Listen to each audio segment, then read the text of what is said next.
meron ding pangarap tulad ng pangarap ko. Madama man ay bumangon at wag kang susuko. Mararating ulit iyon sa tulong ng Panginoon. Taong 2003 nang di ko inakalang isisilang ang pangalan na ngayon ay pinagpalang makilala ng lahat sa magkakaibang lupalok. Ang pangalan ng Repab na may kakayahang sumakop ng damdamin ng kahit na sino mang makikinig. Patunay ba ang gusto mo kahit saan maririnig? Aming awitin na sa Mandaluyong pinasimulan, aming layunin para makilala nyo pinagmulan. Aming lugar na pinuno ng samot-saring mga kwento, sa gitna ng hirap at lungkot tuloy sa pag-asenso. Kahit na maraming beses na kami ay nadapa, aming pag-asa umunlad kahit kailan di nawala. Kahit maraming manghadlang at dumaluyong man ang alon, tatayo akong matibay, di uurong sa mga hamon. At handa ng talikuran ng landas namin noon. Mararating ko ang taas dahil may Panginoon. Ang awitin ko ay inaalay sa inyo, sa lahat ng meron ding pangarap tulad ng pangarap ko.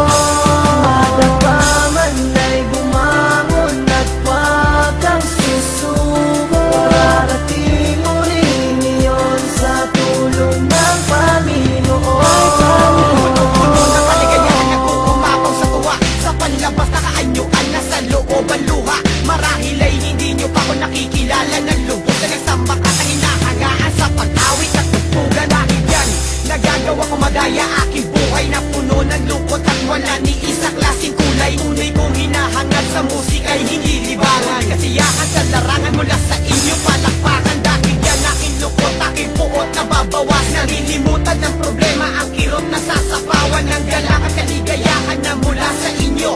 Basta talaga Mandaleños, 100% henyo. Lagi komento positibo sa proyekto, agresibo nakangiti kahit paano sa mga duelo din nagpatalo. Dahil hindi ko hinahayaan malimutan na may boss na sinusunod kahit kanino walang iba kundi Diyos. Ang awitin ko ay inaalay sa inyo, sa lahat ng meron ding pangarap tulad ng pangarap ko. Madama man ay bumangon at wag kang susuko. Mararating mo rin iyon sa tulong ng Panginoon.